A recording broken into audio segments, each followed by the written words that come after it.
Hey, what is up guys? It is me, Flavio here, back with another Mafia City video. And finally, in this video, I'm going to be showing you guys what's theoretically the maximum possible biker attack for non-spenders, and also what I think is practically possible, since what's theoretically possible is pretty much going to be impossible for all non-spenders out there.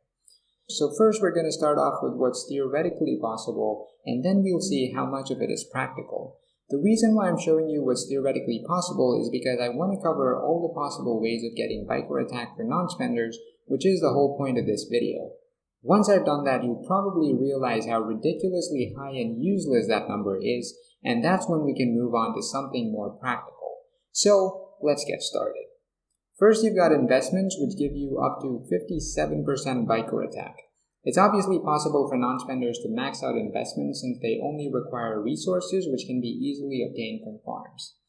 Then there are hitman services that can be maxed out by non-spenders again, since you only need hitman coins to do so, which you can get from attacking mercenaries and also from your hitman coin production buildings. So that's another 93% biker attack. Then you have family businesses that now give 220% biker attack in total. These again require family gold that non-spenders can get from the slammer and family business zones. Then there's family reputation buffs that give you 30% more biker attack, and the crew rank up feature that gives you 28% biker attack. Reputation can be simply obtained by attacking street forces, while Substance Z can be obtained from attacking haunters. For leader equipment, it is theoretically possible for non-spenders to get the full legendary set if they somehow miraculously manage to win Premier 6 times. So that would give you another 535.5% biker attack. Then there's the Godfather's watch, which only requires Godfather coins, so again, non-spenders should be able to get that as well. In total, it can give you up to 47% biker attack. You've then got Poison Ivy, which is a roadster that can give you up to 56% biker attack. Then there's Emblems. Again, theoretically, it's possible for non-spenders to get gold emblems just from grinding mercenaries and also the Massacre emblem from winning Premier. So that would add another 475% to your biker attack. Then you've got the SBIP 10 buff and the level 13 SBIP store buff, which adds 75% more biker attack in total. Again, you only need SBIP points to get these buffs, so you should be able to get them in probably 20 to 30 years. Then there's the Plantation Store. Here, unfortunately, you can only get a 2% biker attack buff since you need to spend to get higher level seats for more buffs, and there's no way of getting them without spending. Then you have the skill tree, which can increase biker attack by 45%. You have to get to level 48 to get to this point, which shouldn't be too much of a problem with sufficient time. Then you've got Vigilantes, from which you can get a maximum of 145% biker attack if you're a spender. However, if you're a non-spender, then you can only get up to 120%, since there's no way to get Spectre's fragments without spending for the extra 5% biker attack that he gives. There's also no way for non-spenders to get Sangho or Goro Majima, both of whom give 10% each. For Vigilante Skills, you can max out Paul and Vlad to get 80% biker attack. In case you're curious, non-spenders can get advanced male Vigilante fragments from events like the Family Treasure and the Vigilante Arena, while they can get advanced female Vigilante fragments from events like the Matsuri Garapon event or the Vending Machine event. Then you have Vigilante Skins, which can give up to 23% buffs. Non-spenders can get these skins for free if they somehow manage to qualify and get a high rank in the Vigilante All-Star match. Then you've got Vigilante Equipment. Here, it's impossible to get higher level Vigilante equipment without spending. Non-spenders can only get the Street King set, which gives you 4% biker attack in total if equipped on 2 Vigilantes. Then there's Babes. At the moment, there are 15 Babes that you can unlock in the game without spending a single dollar.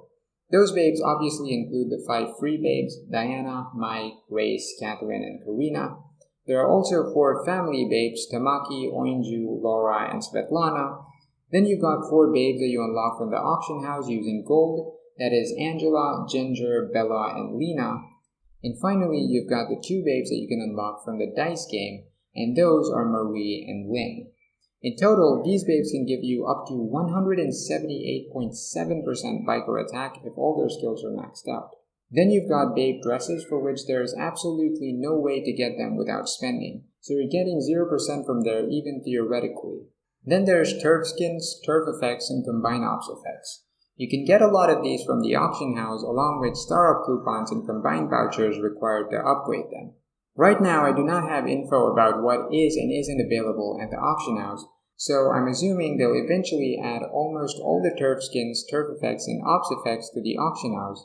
So even if you're a free-to-play player, you should be able to max them all out within just 10 to 20,000 years. So you theoretically get a total of 620% stats from all of these decorations. Then there's the Godfather's Monument buff, from which you can get 116% biker attack. However, if you exclude the buffs that you get from babe dresses and flag columns, which non-spenders cannot get from the auction house, then that number should go down to 102%. Then you've got buildings, which do not give any biker attack. You've got item buffs, which can give you 45% stats, the mayor, governor, and chief legislator buff, which together give 53% more biker attack. Finally, the Overlord title, which gives 5% more biker attack, which can be won from Conqueror's Path, and the 3rd anniversary clan badge that gives 3% more biker attack. So in total, you can theoretically get 2,897.4% biker attack in the game without spending. Obviously, we all know that this is impossible to do within a reasonable amount of time, so now let's see what's more practical. By practical, I mean something that can be achieved in a much more reasonable period of time, like 2 to 3 years or 3 to 5 years, but not something crazy like 10 years or more. It's still not going to be easy to achieve these, but it's definitely not going to be impossible. So, let's begin. Obviously, investments are going to stay the same at 57% because you simply need resources for them. For hitman services and family businesses, I would say somewhere around 30% biker attack from each should be good enough. Then you have the family reputation buffs, for which I think 10%, that is respect plus 2, is quite reasonable. And then there's the crew rank up feature, from which again I think 10% should be good enough. For equipment, with maximum augmentation, you should be able to get 204% biker attack, with regular level 43 guns, weapons, accessories, and shoes that all give biker attack, and the Terrorizer shirt and pants. You'd obviously want to add the 72.5% extra buffs that you get from investments, hitman services, the pawnbroker, and augmentation cards to get 204%. Then you have the Godfather's coat, which is much more practical for non-spenders to get. You'd probably get around 29% if your code is optimized for biker attack.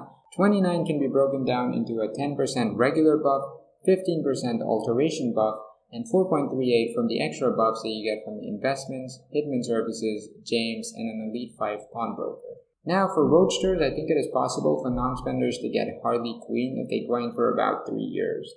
That gives another 16% biker attack. Then you've got emblems, and I'm gonna assume you only use blue emblems and you optimize them all for biker attack.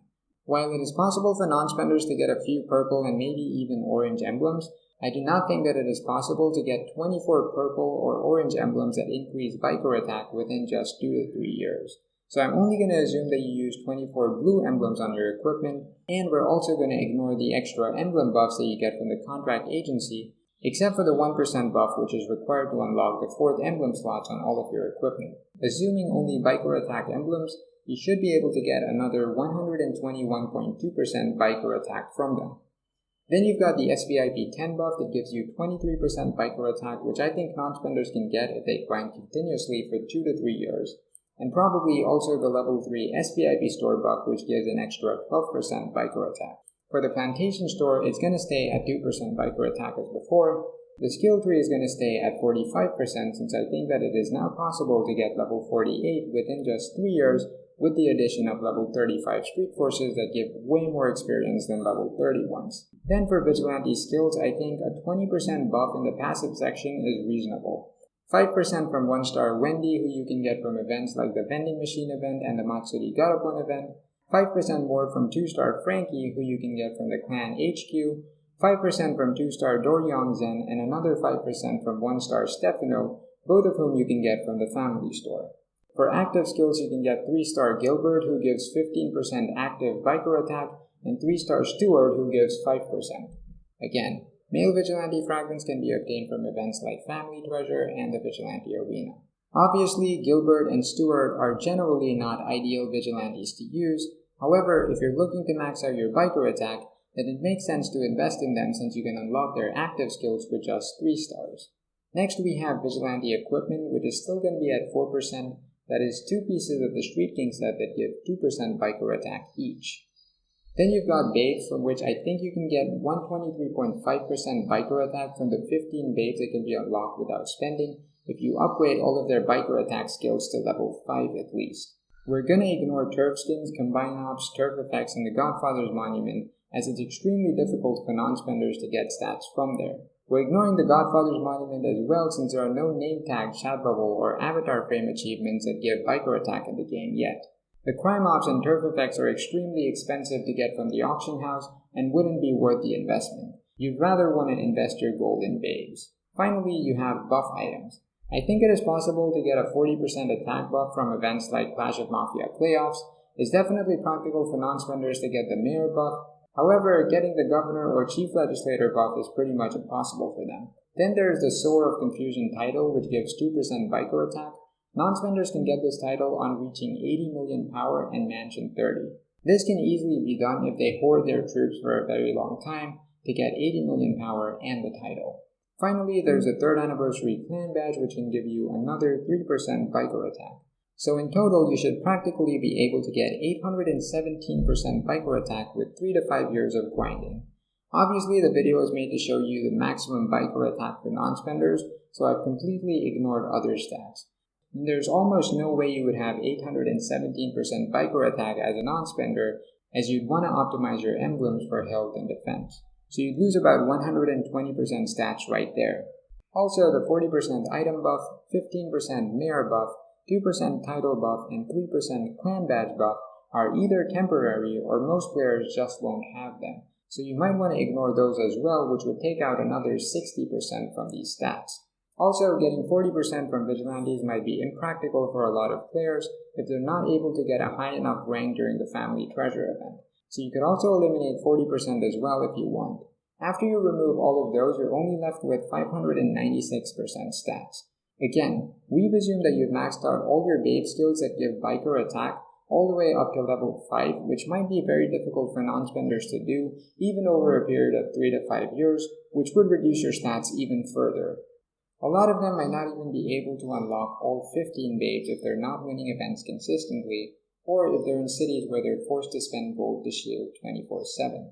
Also, there's an assumption that you max out the augmentation level of all your equipment. However, that might not even be possible considering you need 95,000 augmentation cards just to max out one piece of level 43 normal equipment. So at the end of the day, you're probably going to be left with a lot less than 596%. In my opinion, anything above 300% is good for non-spenders, and anything in the 200 to 300 range is decent. Obviously, it also depends on how long you've played this game for. If you've played this game for over 3 years, then probably even 300% might not be that good. However, if you've only been playing for a year, then even 200% would be really good as a non-spender. Also, biker attack is not the only stat that matters. There are other stats like biker damage and biker charge damage that are even more important. Plus, you'd want to work on your bulker stats as well, or maybe even shooter stats if you're using shooters. So that was pretty much all I had to talk about stats for non-spenders. Hopefully this video gave you some insight about the stats that are available to them. If you think I missed something or if you disagree, then let me know in the comments down below. If you want to download the Excel sheet that's shown in the video, as well as the Excel sheet showing you the maximum possible biker attack in the game, along with a breakdown of all the other stats, you can find that on my Patreon. Before I end this video, I'd like to thank all of my patrons for the support. If you want to support me, there's a link to my Patreon in the description below. So that's pretty much all I have for you guys in this video. I hope you guys found the video helpful. Thanks for watching the video, guys, and I will see y'all in the next one.